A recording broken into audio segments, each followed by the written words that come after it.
po yung may cheese. Ito po yung walang cheese. Okay, kain na tayo.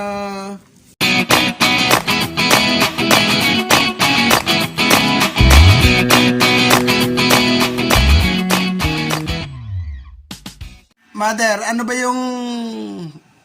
yung kailangan para magawa ng suman? May dahon nga. Dahon Ang saging. ng saging. Hindi ka naman galit yan. Ang gagaling. Tapos, dahon ng saging. Dahon ng saging daw mga ka-vlog. Tapos, siyempre, yung kamuting kahoy. Kamuting kahoy. Oo, pag inayadyad Oh, hindi, babalatan muna bago gadyarin. Oh, tapos, So, lang lalagyan lang asukal. oh, sa 1 kilong gadgad na gadgad na kamuting kahoy, ilang sugar? Gano'ng kadami? Kalahati lang. Kalating kilo. So, 1:1/2 sa sugar. Oh, tapos, Lang. oh, kamuting kahoy. Ba't mo kayo nagagalit? Oh, kamuting kahoy, dahon ng saging, Asukal. asukal. Kailangan. Ay, yun lang ba yun? Ayun. Pero kung mas masarap pa, Lalagyan ng alangan niyog. alangang niyog. Ano ba yung alangang niyog? 50. Baking niyog. Yung mura. Yung matigas pa sa mura. Yung nasa ano siya, half-half siya. Ay, baking nga. Oh, half-half eh. Half niyog, half mura pa siya. Eh, kaya nga ikaw tinatanong ko kasi recipe mo. Yung ka na. Pag may tinanim, may yuhukayin. Oh, di ba? Mga ka-vlog, pupunta po tayo sa taniman ng kamoting kahoy. So, may dala po tayong maliit na sacks para lagyan. Tapos, konting knife para pangtanggal natin dun sa puno ng kamoting kahoy. Ayan, mga ka-vlog, pupunta po tayo ng taniman ng kamoting kahoy. Ayan po, may mga chiska dito. Ayan o, ayan o. Kasama po ni chiska yan o. Neighbor po yan namin, neighbor. Oh.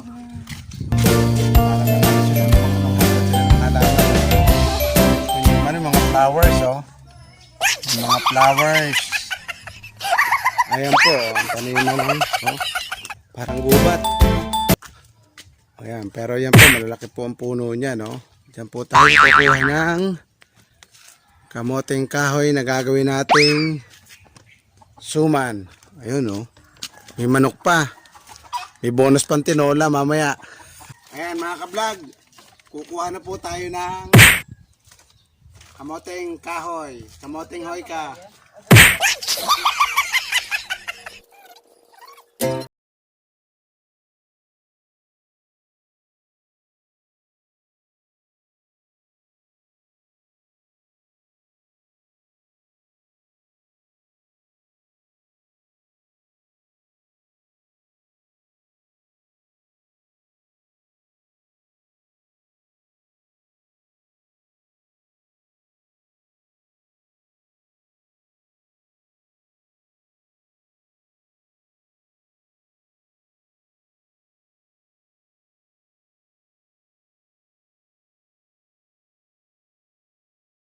Oh, kamoting kahoy.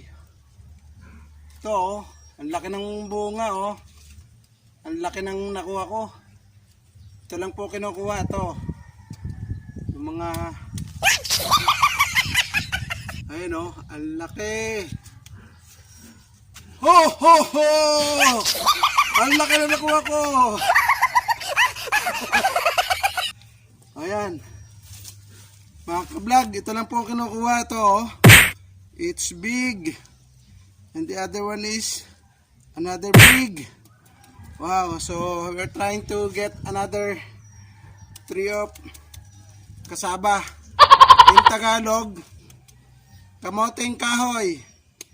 Pag nasa Maynila ka, teka mong hoy ka. Sabi ni Yorme. Ito po, after na makuha natin yung laman niya, yung tumubo, pwede uling itanim.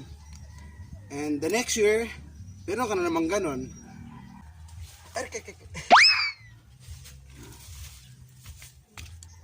Oh, ito, another tree of kamoting kahoy. Oh, ang daming laman, oh.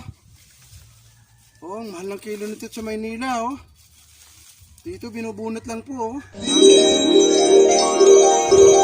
Wow. Oh, almost yung 20, ano ba ito, 5 kilos?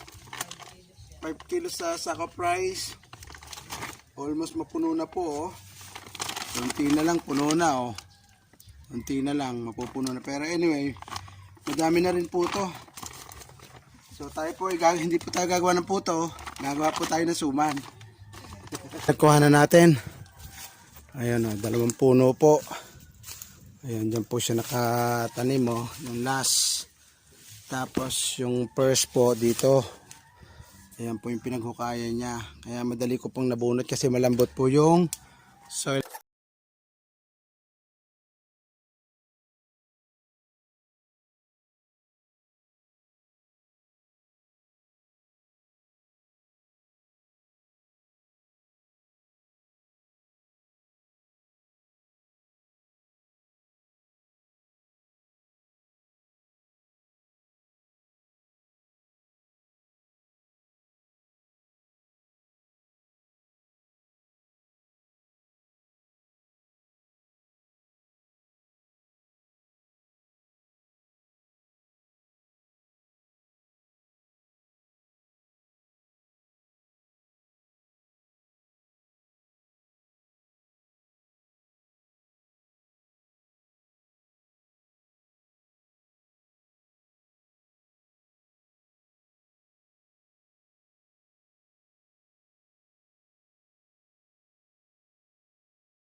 Nating gadgarin ang ating kasaba or kamoting kahoy or sa Batangas po ang tawag ay balinghoy.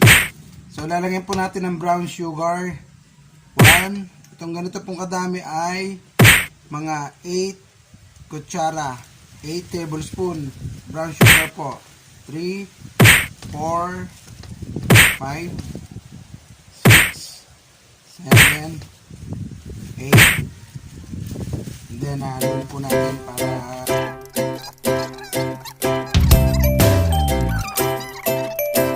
magpo tayo ngayon ng dahon ng saging. Pambabalot natin po doon sa suman.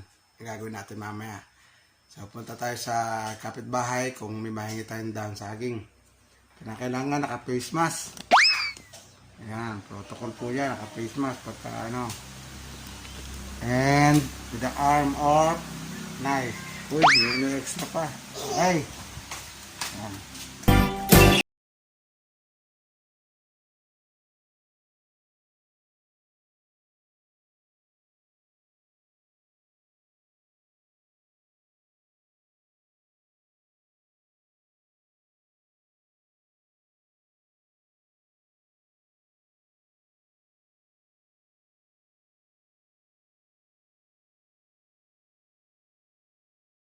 Ng saging sa kapitbahay. May daan ba kayo ng saba dyan? Saging? Oo, bakit? Luluto ako ng sumong kamoting kahoy. Oo. Wala akong dahon ng saging. Pwede naman namin ako pa rin. Saba ba yan? Kasi pagka, ano ba yun? Oo, ha? Doon sa may ano, may tanim doon sa may malapit sa tore. Oh, ito pa mga ka-vlog oh. Ayan oh. Hindi po bumagyo dito ha. Eto, kayo. Kausap ko kayo lahat. Sino raw po ang kausap ko? The whole world po kausap ko. Ayan. Baka naman may asa dito.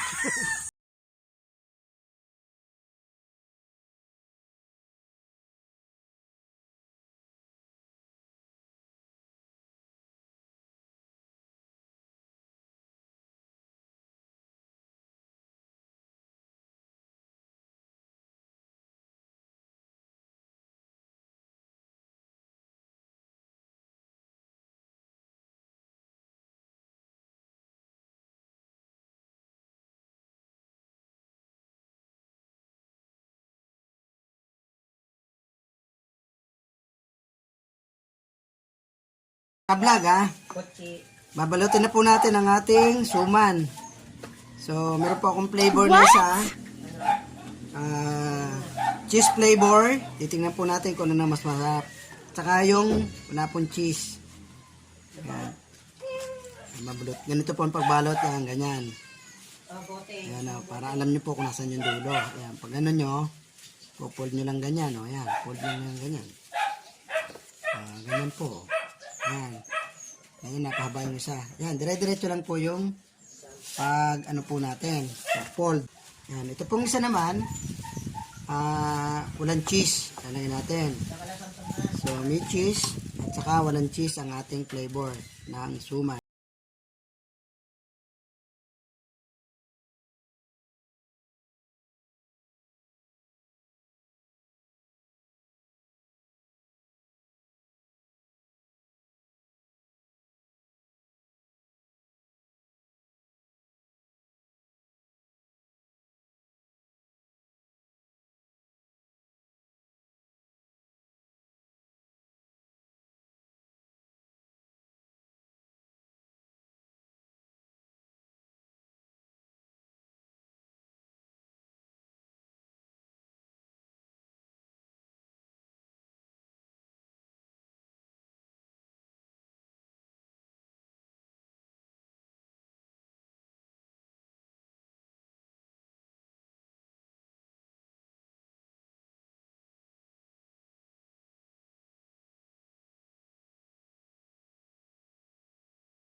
Po natin siya ng 20 minutes. Ano po siya oh. Testingin natin po kung luto na. So kukuha po tayo ng isang piraso sa gilid.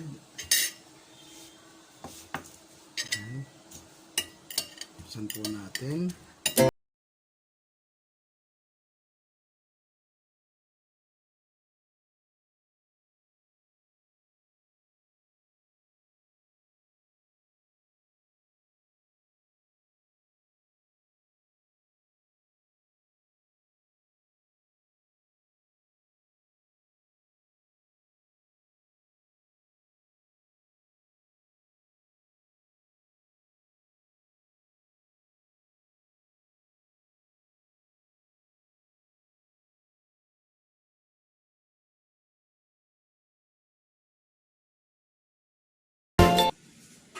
Ito po yung may cheese. Ito po yung walang cheese. Okay, kain na tayo.